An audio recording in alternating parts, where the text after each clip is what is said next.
Yeah, what's up, Fudge? It's all good. It's all good. It's good to be back. Yeah, Good yeah, times, yeah, mate. yeah. Good times. Vibes and victories. How many of those have we been celebrating over the last couple of weeks? Yeah, it's been quite a few, Fudge. Yeah. Good to So, have you do you have back. something to say? Do you I have see something you. to I say? see you been globetrotting with the curry cup and all of that. How's that been? It's been awesome. It's been. I thought you were gonna say something. You noticed something. No. Yeah. Shout out to the jacket. Yeah, where did you get that color from? That's quite the jacket you got there, Fudge. Yeah, Tizzy Monks, bro. Amazing threads. Check it out. Yeah, as you can see, I feel organic. You know what I mean? I feel comfortable. What is it? Hemp on the inside with the silk, hemp on the outside with the look. You know, it's No. like it's blending in nicely, like a flower in the forest. No, it's a dope look. It works for you. It works for you. Yeah, Fudge, you had to Nice intro us back into Vibes and Victories, man. yeah. So much to talk about. So much rugby that's been happening. It's Women's Month, so happy Women's Month to all of the women out there. We give thanks. You add an incredible, priceless value to life and living on this planet. Yeah. So yeah, we Shout out to all we the all- women out there. We all give thanks. We all give thanks. The root. So yeah, the women box have done some amazing things lately. Yeah. You know, the Carling Curry Cup is underway. Yeah. As you mentioned, I've been quite busy with it. It's been also quite exciting. I must say, a lot of people thought it would be watered down, but there has been an excitement and exuberance of youth within the ether. Let me put it that way. right? Yeah. It's been good vibes. The stadiums have been quite a good turnout. Good time. So I've been enjoying that. Even the at the Springboks. game out in Clermont. Shout out to Clermont, 031. Yeah, Scum Plaza. They Sugar had, Ray Xulu Sugar Ray Stadium. Xulu Stadium, yeah. How That game was did played were you there? No, unfortunately, I wasn't there, Fudge. Okay. I was doing some of my own globetrotting in the Western Cape. Yeah, nice. You Yeah. should have gone to. Did you go to Boland? Were Boland playing in Wellington? No, we didn't get down there, unfortunately. We're hung up in Cape Town for the weekend. Okay. Oh yeah. Yeah, Nice, yeah. nice. And then Rugby Championship also on the cards. Yeah, exciting times for Rassi Rasmus and the troops. See, the team exciting came out. times. The team came out. We'll have a chat about that just now, yeah? Yeah. So much to unpack. A lot of vibes, a lot of victories. What's gonna happen? A lot of edge of your seat kind of stuff coming up.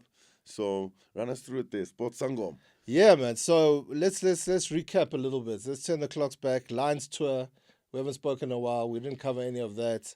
Any thoughts on the Lions tour? How Australia did? You know, most people had the opinion that obviously the Lions were just going there to run through the Australians. It didn't quite turn out that way. In fact, some could say the Australians were robbed. What are your thoughts on the tour? Did you think- get to watch much of it? So I did get to watch it. Exciting times. I'm glad. I think a lot of the comments are the best ones are after the tournament.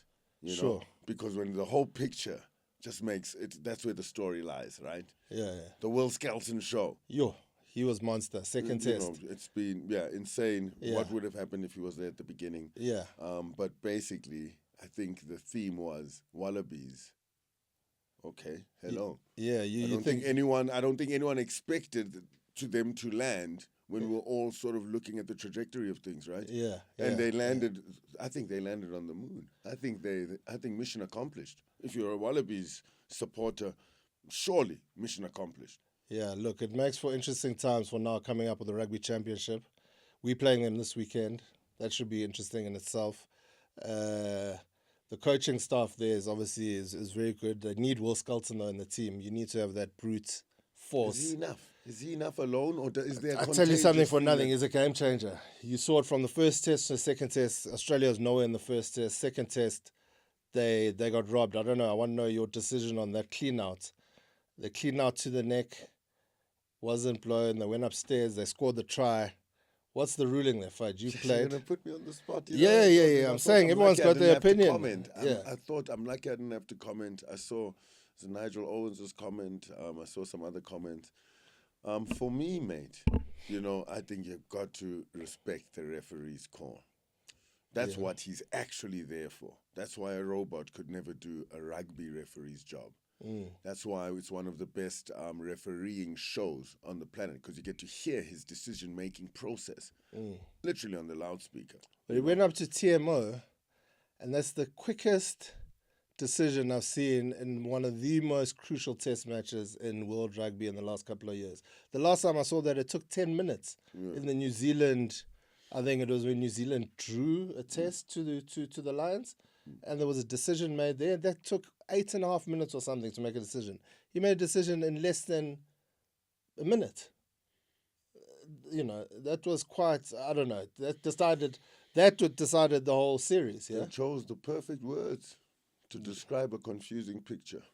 Let me put it like that. And what did they say? They said it was a simultaneous rugby action engagement. Yeah. Right? Perfectly put, because it takes anything beyond that out. Now you're going to have to try and count the seconds, etc. And for me, 3 seconds, 2 seconds, how long do you have? 1 second? How long do you have? The action did seem like it was simultaneous. For me, being someone who spent a lot of time rucking as a 5-lock, mate, if someone said to me that there was a red card penalty or whatever it is, I'd be extremely disappointed. But and just confused. I've seen yellow cards for less. It happens too often in a game. And you cannot allow. So let's say percentage-wise then, how many times in the modern game has that been called, and how many times has it not been on occurrence? Now, if you had to go through all the footage, I'll tell you now, we're sitting at around a 95% occurrence to it being picked up ratio. Yeah. So then it, for me, becomes all about the moment, right? And you don't want a moment that happens so often and is let go all of a sudden mean something, regardless of what the picture, etc., is telling you. You know, I think. But do you not think that it matters? The moment matters. If it wasn't the last try to literally win the series, would it? Yeah, sure, we can let it go. Yes, it was monumental. But it literally keeps Australia in the game, or it kicks them out. You know what? And that's a tour that comes once every 12 years. So listen to this, mate. So listen to this. No, 100%. You know, and and that's something that I think you need to understand when you're a gladiator as well. If you haven't done enough to win its showcase, and it's up to you don't deserve it. And it's up to the to the ref or the TMO, the ref, to whatever. You know what I mean? Fair enough. To I whatever. get that. You can't put everything on that moment. That for me is a little bit. No, look. I don't at like least that. it wasn't as disgraceful as when they were down here in Mzansi, apparently. So we're good. At least it was a nice, clean tournament. Yeah, and it was a clean out, because if you look closely. And I love rucks, I have to love rucks. Bruises and concussions, That's your game. If you clean him away from the ball, right, which happened there, it was tumbleweeds. He came back with nothing. That for me is a good battle.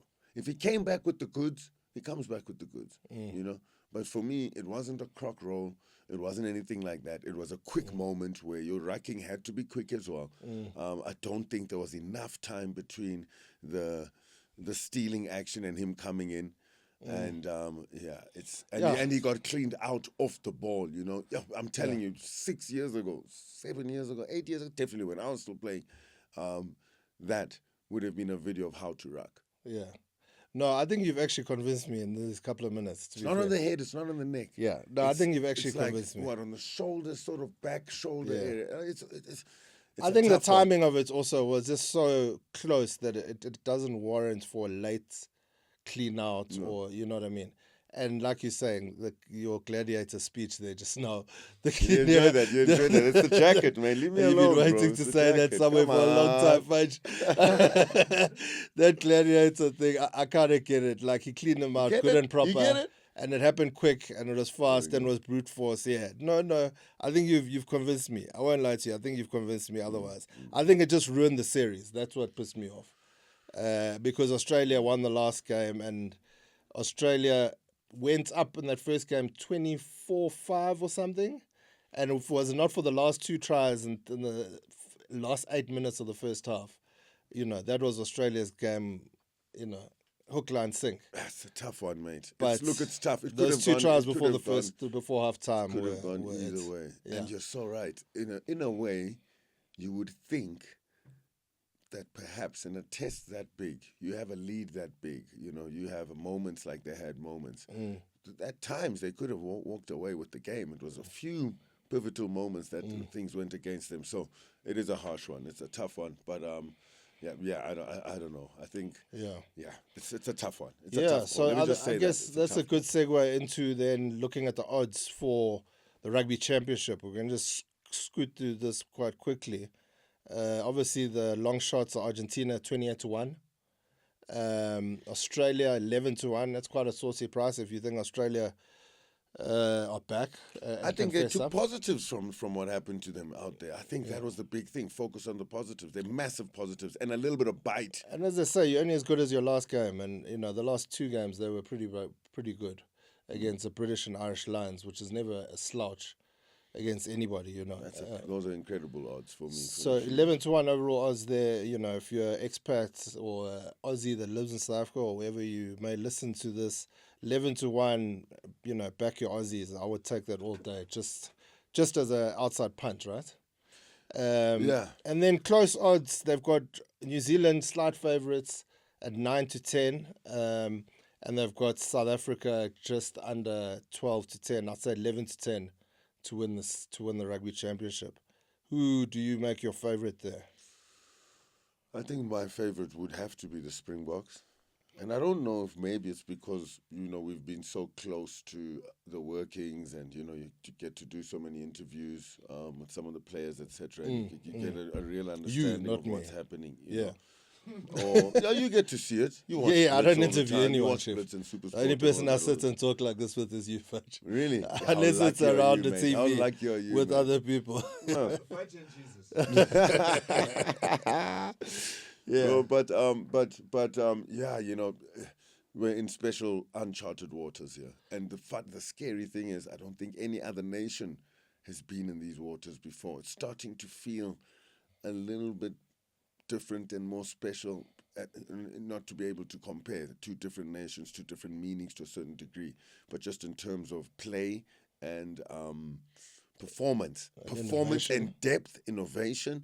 For sure. It's starting to feel better than that New Zealand All Blacks. So what happens now? We win the Rugby Championship. We're back-to-back World Cup winners. What are we talking in terms of the Springboks? Are we the best ever? Not just the Springboks, as any rugby side. As a performance run? That's ever played the game? I'm just saying, because for me, this is going to be one of the better rugby championships since the inception of the four teams. So in terms of quality-wise. If you see Australia coming off what they came off now with the Lions, yes, they lost 2-1, but arguably they could have won 2-1. You've got South Africa as back-to-back world champs. You've got New Zealand who's just cleaned up France, and France were amongst the best in the last couple of years.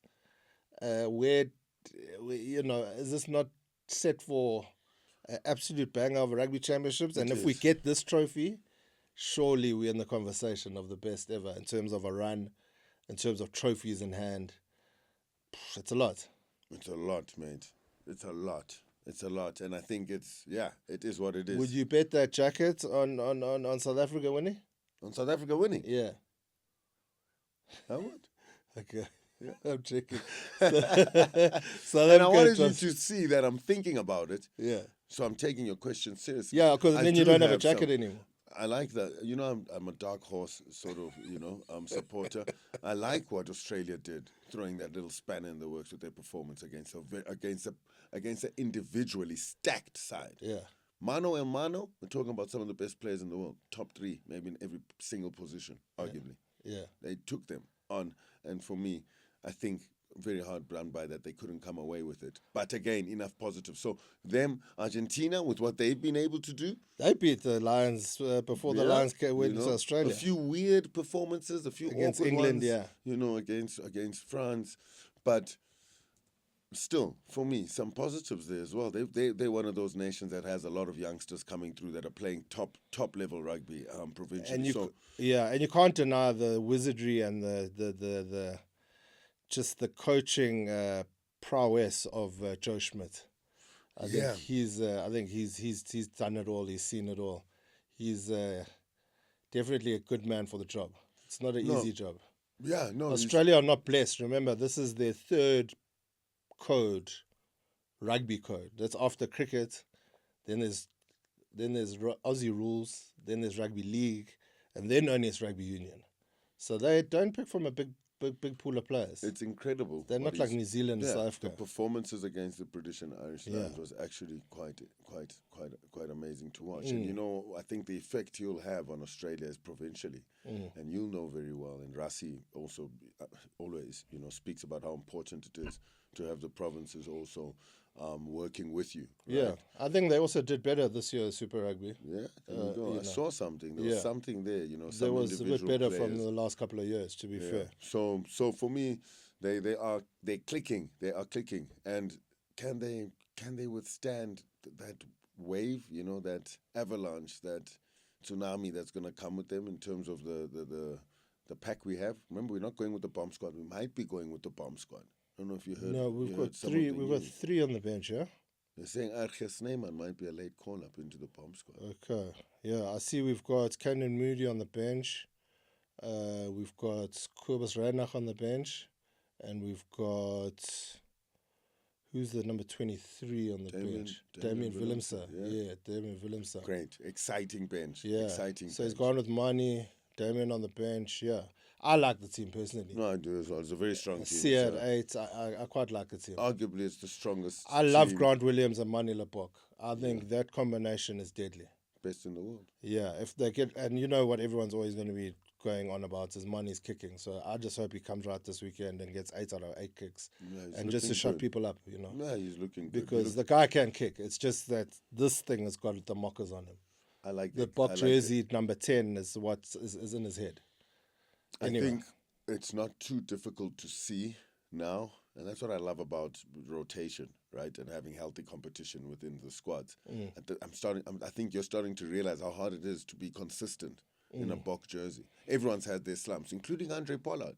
He's had his slumps, when he needed something. But he's Mr. Insurance for sure. No, without a doubt. Against the big teams, you have Pollard on the bench to come wrap the job up. Each player in the exact same position on a very specific country in terms of how we play our rugby are totally different. Yeah. Preparing to play against these squads or teams, you'd have to prepare in 3 very different ways, defensively and on attack, because you've got 3 very different players. I think Rassi does that very well, right? And it's surprising that neither of them are on the bench with this bench coming up as well.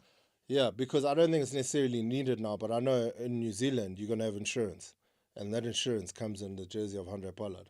Unfortunately, Sasha didn't stand up against Italy and Georgia as much as I hoped he would. You think he's out of favour? No, he's not out of favour at all. Don't get it twisted. He's going to play in the next. No, don't get it twisted. He's in favour. He's our next best thing. If Mani gets... The problem was he just didn't kind of stand up. He was a bit too immature in his number 10 play. Okay. You could see there was lack of maturity. Okay. So he's definitely our best prospect by far. Skill-wise, the whole game, kicking the works. Last year? It's just that he just needs to get a bit of the maturity into his game. And the same went for Damien Willemse before he won back-to-back World Cups. He also lacked it for a bit. Okay. Yeah. So it comes with time, some of these things. But talent-wise, hands down. Keep your ear to the street, No, hands down. He's definitely not out of favour. But let's talk then this weekend. Okay. So do you think these odds are right? 9 to 10 the pair that South Africa wins by 17 points? Yes. Or do you go plus 17 Australia? Or do you go outright Australia at 15 to 2? Which means you'll get 7.5 times your money back. If Australia beats us at Ellis Park. I think I'd put some on both. Both put a little bit on the big one. And on Australia winning outright. Yeah. And then on the handicap. And put a lot on that. On South Africa winning by 17 points or more. Yeah. So you'd kind of hedge your bet. Yeah, I'd hedge my bet a little bit, Okay. Because I think there's something there in Australia. Okay, fair enough. And also, how important is a tight head? How important is a tight head? We're going to find this out now very soon. We'll go low, I think, in the tight head position. That's where there's a lot of pressure. And I don't think anyone has really seen enough, especially against the Southern Hemisphere sides. You know? And if you look at how the Australians were scrumming, there were some big positives there. Yeah. In terms of people's expectations, right? Sure. So that's going to be a proper test for Wilco. Yeah.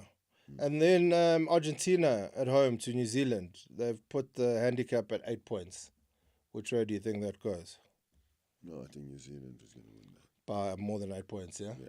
They also got a couple of injuries. They're lacking in the halfback position. Number 9 is quite interesting.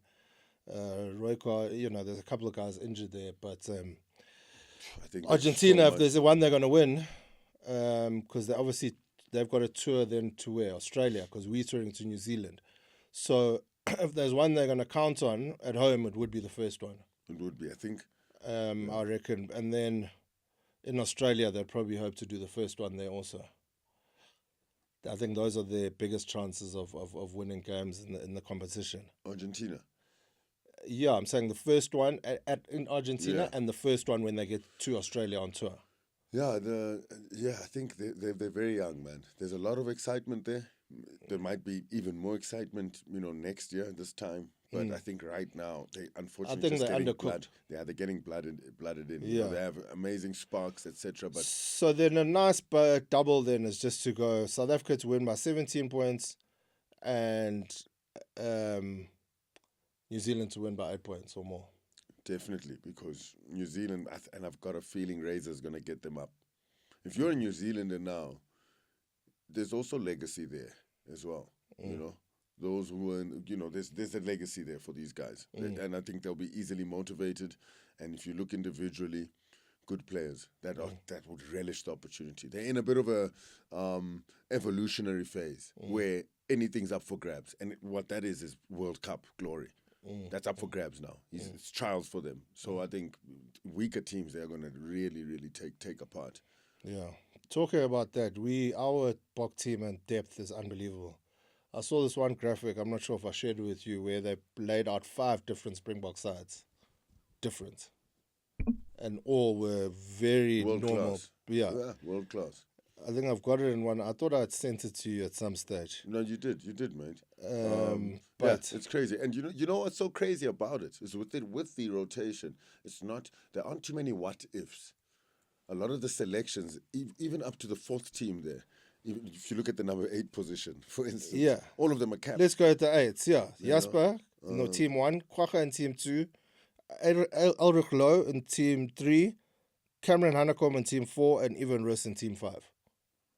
If you are any professional rugby team in the world and you say to me, Cameron Hanekom is at number 4 in your international team, yeah. Man. Name another position. I'm asking people to create a trophy for how good your depth is, mate, because it's ridiculous. No, it is. Look, he's unfortunate that he's injured. I think he could be way, way further up that. Yeah. But yeah, so.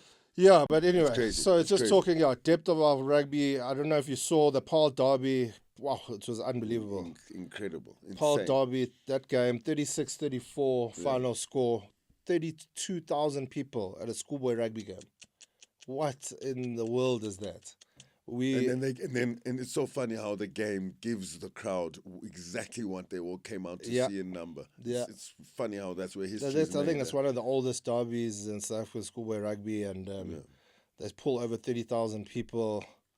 It's lights out. It's the real old school Borapant type. That's amazing. And the skill of those rugby schools kids as well. And they're huge. But anyway, that shows just our crazy depth in the country at the moment. Awesome. You know what's happening when Sports Sango, man? I think everything is bubbling at the same time. And for the first time, you have a director of rugby, a head coach, who's actually willing to have a proper look. Not, hey, that's great, guys, and then you have to wait 4 years to see these players. For the first time in a while, and I think a lot of people have complained about it in South Africa, especially if you're a football supporter, right? Because you're hearing 16-year-olds, what do you mean? And the proof is in the pudding, right? But finally in South Africa, there's more than just talk. We're actually seeing guys getting called up, guys being looked at.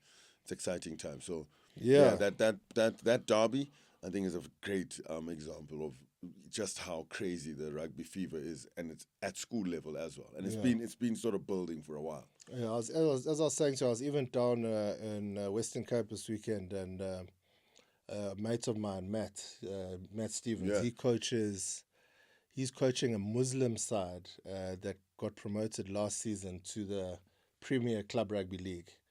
and they one game away from making the playoffs. They're playing Marties next week, and they're expecting to win it. Where? SK Warmers, SK yeah. Varmers. I don't know how to pronounce Amazing. it. Full Muslim side.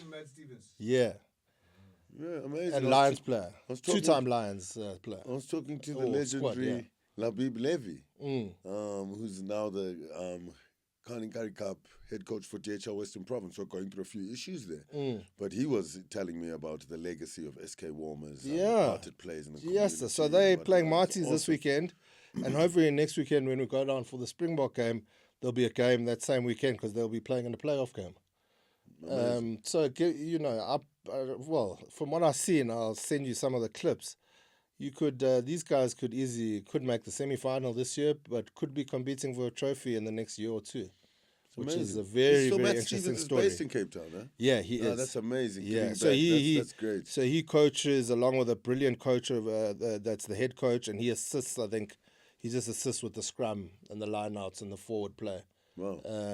What an awesome IP to, you know, to be able to transcend into some of those. Yeah, he awesome. Really seems to be enjoying the role and giving back to the game and so on. Clearly making a difference. Yeah. But apparently the coach is lights out. Apparently he's one to watch. I think even Hammy's Rugby, Hamilton. Yeah. They tried to, I think, poach him to come and coach over there.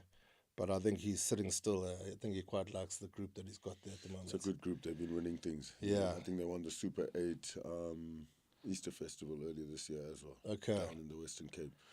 Yeah.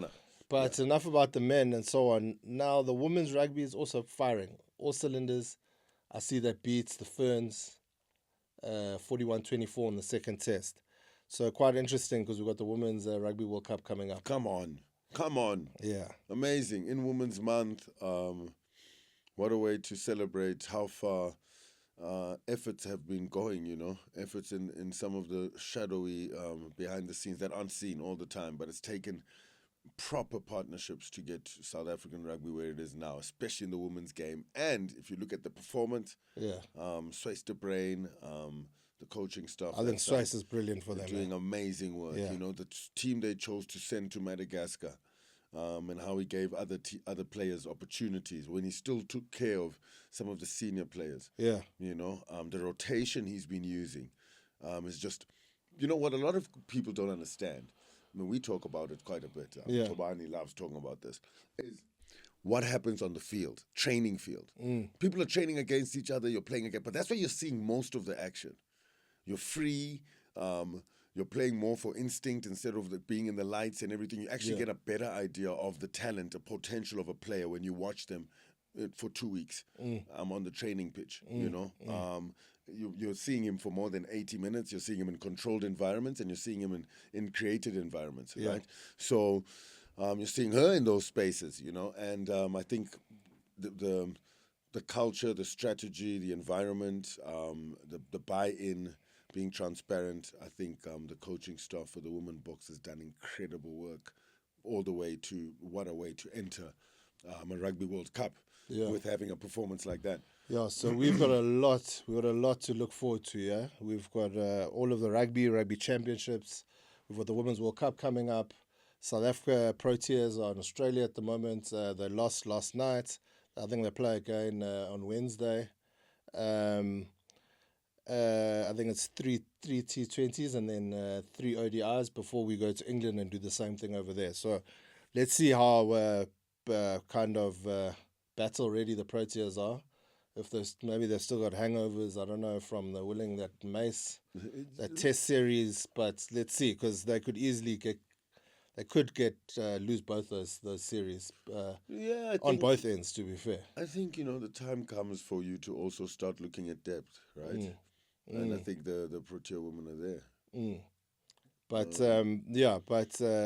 We'll see how Temba and the boys go.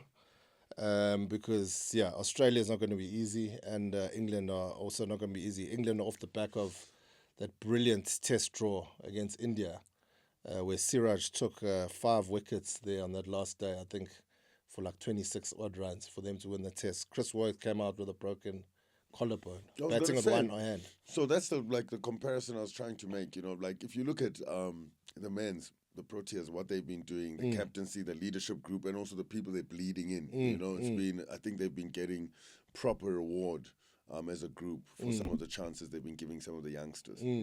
So maybe we'll see some X factor. Yeah, let's hope as so. well. I think so. It's an exciting couple of weeks actually for cricket. Yeah. T20, the ODIs. Yeah. It's a good one to look And forward then to. topping everything off, we've got the Premier League starting this weekend. English Premier League, EPL. Who's your money on? Did you see our new man? What's that? Yeah, no. It's going down, mate. Yeah, it's going I don't even down. know how to pronounce his name sometimes. Gyökeres. Yeah, but he's going to be phenomenal for us. I think there's a couple of good transfers that have gone through. I see Isak hasn't been sold yet.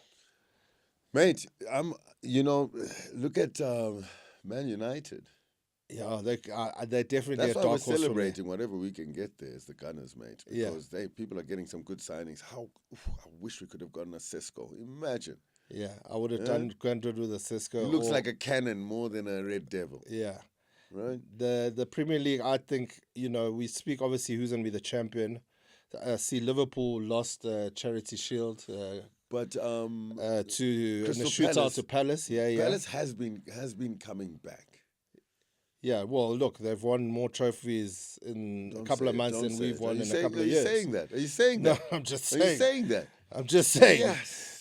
Dang, that's not a way to start a season, mate. Yeah, but Bad look, luck. I'm happy with the shopping we've done. We could have done with one or two more people. Where do you think? Yeah, look, I don't mind getting another, like a second striker. I don't mind getting maybe a bit more at the back on the left. I don't know. I'm not too convinced. I don't think we've got the depth enough yet to go all the way again.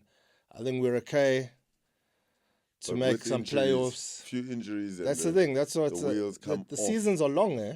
And then when you get Champions League kicking in, it becomes a bit of a dog show. I think we don't have fully enough depth. Especially in the latter parts of the competition. Yeah, and we tend to, when we get one injury, we tend to get a bunch. But I reckon besides winning the trophy, any one of top 7 teams, I reckon 7 teams can make have a good go at the top 4. That's going to be crazy. It's going to depend a lot on depth as well. A few surprises. I think coaches are going to have to take risks. I think Chelsea's got the depth. Man City's always had the depth. Liverpool's now giving themselves a bit of depth, a bit more depth. And, it's going to be an interesting season. Newcastle are also firing. They've slowed down a bit. Arsenal are looking good from what I've seen, and some nice buys. And then some of the minnow sides that come through, your Palaces and do you have odds on the winner yet? On the winner of the competition? Yeah. Yeah, I'm sure that's not too far away, but yeah. But That'll definitely be interesting to see, I guess, after the shop with the transfer window as well. But we kick off this weekend, yeah? Let me just run through the games this weekend, if see what you run. I think Liverpool kicks off first on Friday. And then we've got a bunch of games on Saturday. Struggling Liverpool on a Friday night. Not a bad way to start. They're playing Bournemouth, on Friday night. Oh! And then Villa, Newcastle, Saturday. Brighton, Fulham. Tottenham, Burnley. Sunderland, West Ham. Wolves against Man City. Nottingham Forest against Brentford. Chelsea against Crystal Palace. Goodie. It's also a goodie. Chelsea against Crystal Palace, and then we play Man United on Sunday. What a way to end off the weekend. Start it off with a limping Liverpool, end it off with a exploding Arsenal. At mate. Old Trafford. With the cannons. Oh my goodness. We've got decent odds there also, 22-10. 11 to 10. The odds in our favour. Yeah, we favourites to win away from home By there, far, which is a by big far. call. We're 2 times the favourites. We're at a 70% ratio here. And then actually after that, to wrap up the weekend, is newly promoted Leeds plays Everton. So Leeds are back. That's quite nice. My first ever side I supported, you know that? Yeah. Because of Lucas Khate. Because of Rue, yeah. You know? I can imagine. Yeah. It's back when there was this game, Soccer Manager, I think it was, Football Manager, back in the day. I'm talking like 1999. Don't reveal your age. 2000. Yeah. 2001. Yeah. You know, when before laptops existed. I don't know about that. I don't know if it is a voice. I'm Well, not sure about that to the It was the stats. computer things out there, bro. Okay. Anyway, You're saying anyways, desktops, Anyways, okay. It was this amazing game, and it was Leeds, bro. And this was around when Leeds was winning, wasn't it? Yeah. It's close to when they won the league. Okay, carry on. Isn't it? Yeah. Anyways, so it started there, but then I believe they got relegated. Okay. Yeah, and so I had to choose a team that was in the EPL. Otherwise, I couldn't play the game. I was some people that are stuck with them, and I know. No, I'm still there now. You know, I know some people that just stick with their teams, whether they go up or down. I have a rotation, forced rotation. Okay, so when you're an adopted gunner, actually. No, I'm not an adopted gunner. I think that's what you're saying. Yes, that's storytelling with this bras. I'm just saying, Fudge, that's exactly what you're saying. You're an adopted gunner. I gave you a little bit of a root story there, like an origin story, and now you're just shoving it in my face. I'm telling you that I am a gunner, you know what I'm saying? But I have a lovely origin story about some South African guys who are making history. Okay. Yeah? You can accept, I think you're going to have to convince me otherwise. Sorry, but I was actually, yeah. But no, I hear you. I was busy trying to look for your odds here for the Premier League. Yeah, so the Premier League winners, the favourites at the moment are Liverpool at 17-10.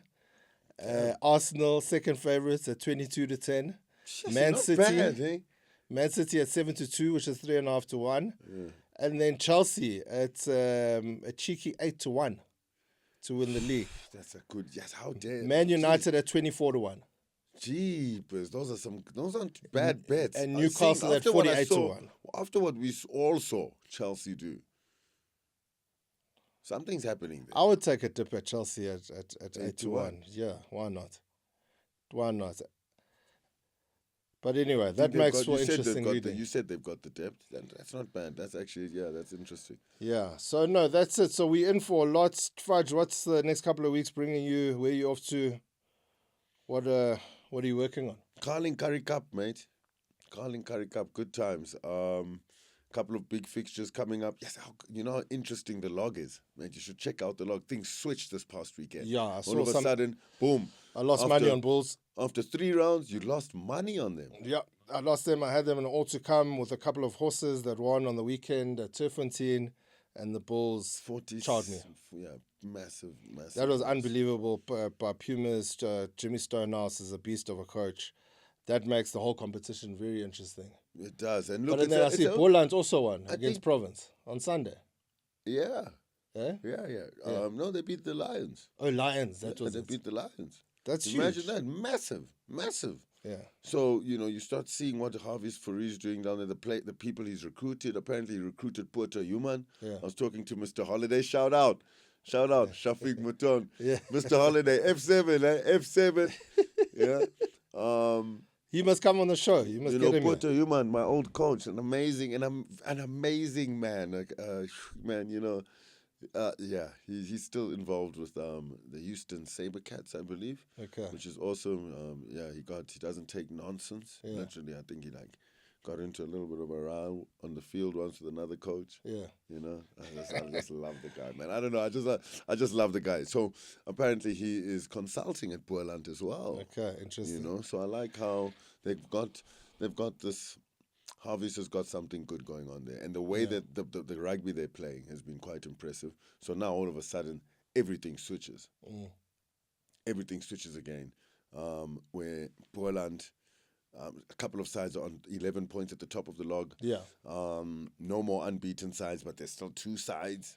Former champions who haven't won one. Yeah, well, one has got 0 points, one's got 1 point. Yeah, so they're already behind the 8 ball. So it's just an interesting series. Yeah. If it was a series, it would be. So Curry, that's Curry Cup's keeping you busy up and down the country. Yeah, some of the youngsters are very impressive. Then some of them it's like boys to men sort of a vibe, which is pretty hardcore. So it's been for me. And hopefully we'll have a sit down and a chat maybe later this week with one of the female Bok players if all things line up. Queen of the Skies. Yeah, I'm that should hoping be quite Vina nice. Ubisi, she's back. She's actually got an awesome story going into this Women's World Cup as well. Struggled with injury, a quite pretty serious knee injury. It was touch and go whether or not she'd get back in time. It was touch and go whether or not she'd be able to get back to form. And the results speak for themselves. You know, incredible win against the Ferns. And looking good to go through. So awesome story there. Hoping to maybe bump into in Limpopo. Yeah, maybe, nice. but we're chatting. We're chatting, Okay, with, brilliant. with the team and Fudge, everything. good to see you again. It's been too long between drinks. Let's not make it that long between drinks. Yeah, 100%, mate. I can't wait to unpack the action coming up over the next couple of weeks. It is going to be an amazing end of winter, springtime coming up. September is going to be so interesting, mate. And then still November, what a summer's coming up as well. Yeah. So we came back just in time, buddy. Yeah, just in time. That's it.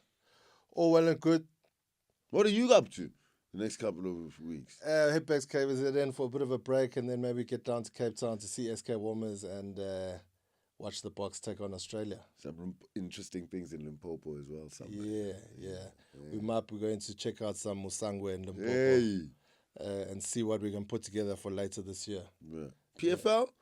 PFL is very interesting. Very interesting. We've got things to unpack. We've got a lot to unpack and a lot to talk about. Perfect timing. Yeah, my man. But good chatting, and let's get back together soon. 100%. Go the Gunners. Go the Gunners, man. Come on.